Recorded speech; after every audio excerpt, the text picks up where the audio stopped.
बने यार ये बाद में करी गुप्ता ना, गुप्ता जी बाद में करना ना, ये बाद में कर देंगे ना मीटिंग समाप्ति के बाद। कुछ संगठन तो ऐसे होते हैं, पार्टियां होती है जो बनी बनाई जो व्यवस्था है उसके अंदर वो काम करते हैं, उसमें सुधार करने की बात करते हैं, उसके अंदर कुछ डिमांड्स करते हैं और कुछ ऐसे विचार आते हैं, फिर उनके नए संगठन बनते हैं जो उस व्यवस्था को अपडेटेड करते हैं, अपग्रेड करते हैं। उदाहरण के तौर पर हिंदुस्तान की जितनी भी पार्टियां, दुनिया की जितनी भी पार्टियां, करीब करीब वो अपने संविधानों के दायरे में, यानी उनका मूल जो एंगल होता है वो होता है कि जो उनके संविधान बने हुए होते हैं उस संविधान के तहत चलना।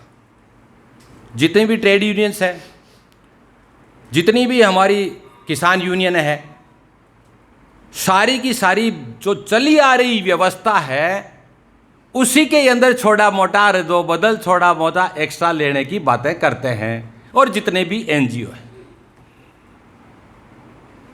हमारे में उनमें मोटा फर्क क्या है? जैसे अभी स्वाभिमान पार्टी वाले आए, इनके तीसरे चौथे नंबर पर लिखा है कि हम राष्ट्र तक सीमित रहेंगे। तो बेसिक फर्क हो गया हमारा, अब बात ही नहीं दूसरी।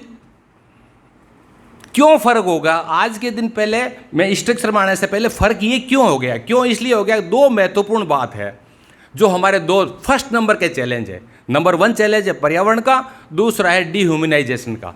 इस चैलेंज को कौन उठा सकता है? क्या कोई पॉलिटिकल पार्टी उठा सकती है? वो उठाएगी तो पूरे वर्ल्ड का मुद्दा उठता है। कौन सा ऐसा एनजीओ जो इसको उठाए? तो वर्ल्ड का मुद्दा है, कोई है ही नहीं। बहुत छोटे छोटे कोई होंगे, कोई विचारक होंगे, कोई राइटर होंगे। तो ये दो जो मुद्दे हैं महत्वपूर्ण नंबर 1 श्रेणी के, इसको उठाने वाला कोई किसान संगठन नहीं उठाता। वो ये तो उठा देगा मेरी थोड़ा सा कीमतें बढ़ाओ, मैं आता हूं वो थर्ड लेवल। लेकिन बेसिक परमाणु हथियारों को नष्ट करने का एक तीसरा मुद्दा, विश्व शांति लाने के लिए कौन उठाता है? सारी पॉलिटिकल पार्टी तो कहती है परमाणु हथियार बनाओ, राष्ट्र को मजबूत करो। कौन सा ऐसा एनजीओ जो इसके खिलाफ युद्ध करता है? मतलब युद्ध नहीं, आवाज उठाता है। कुछ है सेकंड लेवल के चैलेंजेज है, उनके ऊपर वो संगठन है। और जो यहां जो पॉलिटिकल पार्टी और एनजीओ की जो बात कर रहे हैं, ये थर्ड लेवल के है, जो बने हुए कॉन्स्टिट्यूशंस हैं, व्यवस्थाएं बनी है, उसके अंदर थोड़ा सा ऊपर नीचे करने का मामला है। अब इनका स्ट्रक्चर चाहे कैसा ही हो, फीस चाहे कैसी हो, मेंबरशिप चाहे कैसी हो, मेंबरशिप चाहे फ्री है, रजिस्टर्ड है, अनरजिस्टर्ड है, उससे कोई मतलब नहीं। फॉर एग्जांपल आरएसएस अनरजिस्टर्ड है, मोदी जी ने कह दिया एनजीओ है, ओके एनजीओ मान लिया। अब एनजीओ तो एनजीओ का कार्यक्षेत्र क्या है? क्या है कार्यक्षेत्र? कहां तक काम करता है? किसको ठीक करने की बात कर रहा है? व्यक्ति को ठीक करने की बात करता है और राष्ट्र को ठीक करने की बात कर रहा है। इसके सिवाय तो कुछ नहीं है। दूसरी और कोई पार्टी देख लो, जितने भी बड़े एनजीओ, बहुत बड़े बड़े एनजीओ देख लो आप, वो क्या करते हैं? यहां पर सराफ साहब ने जब इस पर सारी बातों का डिस्कशन हुआ, सब एनजीओज का डिस्कशन हुआ, और मोस्टली 90% एनजीओ खुद मोदी सरकार आने से पहले सब ने कहा कि ये सारे फंडिंग लेती है बड़ी बड़ी कॉरपोरेशन कंपनियों से लेती है फंडिंग, जितने भी एनजीओज हैं, चाहे रॉकफेलर से लेवे, चाहे फोर्ड फाउंडेशन से लेवे, चाहे कुछ भी ले। और आज जो एफपीओ गवर्नमेंट बनाती है, एफपीओ मतलब फार्मर्स प्रोड्यूस ऑर्गेनाइजेशंस, ये सारा का सारा फंडेड बाय सेंट्रल गवर्नमेंट है, सारा डिजाइन बाय सेंट्रल गवर्नमेंट है। और उन्हीं को वो कैसे एडजस्ट कर रहे हैं मेरे। अब इसमें भी लोग कंफ्यूज हो गए, उसमें कई तो चले भी गए, अभी भी उसको प्रोग्रेसिव मान रहे हैं, है तो विद इन उसी लिमिट के अंदर। तो फिर कहा कि इस वर्ल्ड विजन को कौन ले? वर्ल्ड विजन का ऊपर कोई संगठन बने तो वो संगठन कैसा हो, उसका ढांचा क्या हो? वो पूरा डेमोक्रेटाइजेशन हो, बिल्कुल एक बात तो ठीक है। ट्रांसपेरेंट हो, बिल्कुल ठीक बात है। उसके अंदर के चुनाव हो, और कोई यूं नहीं सत्ता पकड़ के बैठ जाए तो हर साल का चुनाव हो जाए, पदाधिकारी चयन, और उसमें पैसे का लेन देन का हिसाब किताब मेंबरशिप से भी नहीं हो। इसलिए एनएससीपीएम का जो सदस्य बनता है उसकी फीस नहीं है डॉक्टर साहब, कोई ऐसी यूनियन मुझे नहीं लगी जिसमें 10 रुपये की 5 रुपये की फीस नहीं हो। कोई ऐसी पॉलिटिकल पार्टी है जिसकी रसीद नहीं करती हो। कोई ऐसी यूथ ऑर्गेनाइजेशन नहीं जिसकी रसीद नहीं करती हो। कोई ऐसा चाहे वो संस्थाएं, जितनी प्रकार की संस्थाएं, सब में फीस कट के मेंबरशिप बनते हैं कि सब 11 मेंबर बनने हैं, आपको एक ऑर्गेनाइजेशन बनानी है तो 11 का फीस देनी पड़ेगी। यहाँ पर है नो फीस नहीं है। हमारा रिश्ता उस व्यक्ति से, इस NSCPM संगठन के साथ में पैसे का नहीं होगा। ये सबसे बड़ी बात। और ये प्योर तरह वॉलेंट्री इसलिए है कि इसमें जो भी कंट्रीब्यूशन है, आज जो हम खाना भी खा रहे हैं तो हमारे हमदर्द, हमारे साथी और हम लोग ही आपस में देते हैं, इसलिए वॉलेंट्री है। इसमें बिल्कुल ये है, किसी प्रकार की फंडिंग नहीं होगी, कोई कंपनी की, कोई बाहर की। इवन यहाँ तक ही है कि जो अच्छे लोग हैं उनसे ही लेंगे। जो अच्छे लोग का मतलब हुआ कि जो क्रिमिनल्स है उससे फंडिंग नहीं लेंगे, नहीं लेंगे फंडिंग।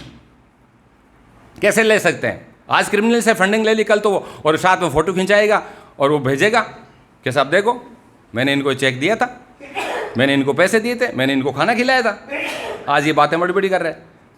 तो और ये सबसे ज़्यादा डिस्कशन, सुखदेव जी भी इसमें मौजूद थे, सज्जन भी मौजूद थे, ये हमारा NGO के साथ में सबसे ज़्यादा जो डिस्कशन हुआ वो नेपाल के साथियों के साथ हुआ। वहाँ पर NGO की अभी धूम मची हुई है और पॉलिटिकल पार्टियों के तकरीबन बराबर होता है। खूब सारा पैसा NGOs में आता है। यहाँ पे इन्होंने बंद करके कुछ चैनलाइज कर दिया, कुछ लोगों को दे दिया। तो स्ट्रक्चरल तौर के ऊपर भी जब मेंबर जब ये दे दिया तो जब तो हम कहते हैं कि भी चुनाव का जो चुनाव में पैसा खर्च नहीं हो। अब पॉलिटिकल पार्टी तो पैसा खर्च करेगी। अब NSCPM कैसा कहता है कि पैसा खर्च नहीं हो, अब कैसे चुनाव लड़ोगे आप? तो ये भी इलेक्शन कमीशन जो है वो सरकारी पैसे के ऊपर चुनाव लड़े। आप अपने अपने डॉक्यूमेंट, अपने अपने प्रोग्राम दे दो चुनाव आयोग को, वो सारी जगह साया कर दे।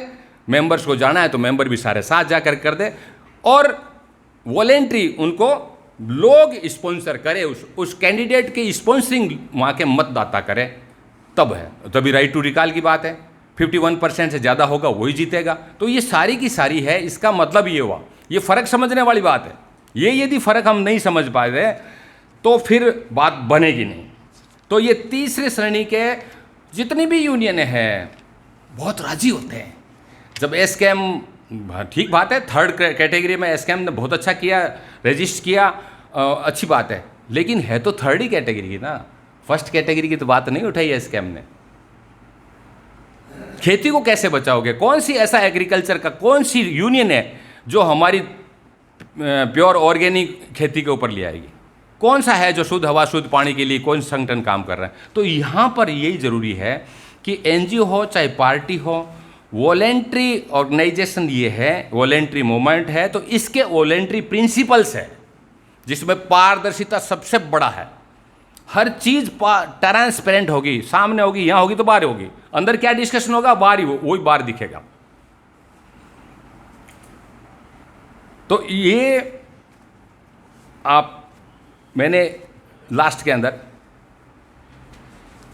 हमारे वॉल्यूम डाले हुए हैं जवाबदेही, वेरी गुड, जवाबदेही, पारदर्शिता और जवाबदेही, ये हमारा है। जब ये सारी बात होती है, एक हमारी प्रोडक्टिविटी है तो यानी वो सस्टेनेबिलिटी है।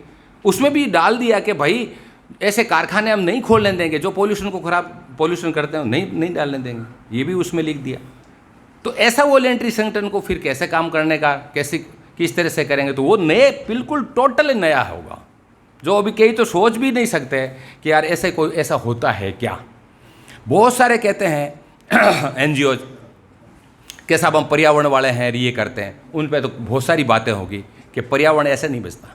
अभी यहाँ का AQI कितना बताया, रात ही बताया था किसने कि, हाँ, तो ये कैसे हो गया? अब इसको कौन उठाता है?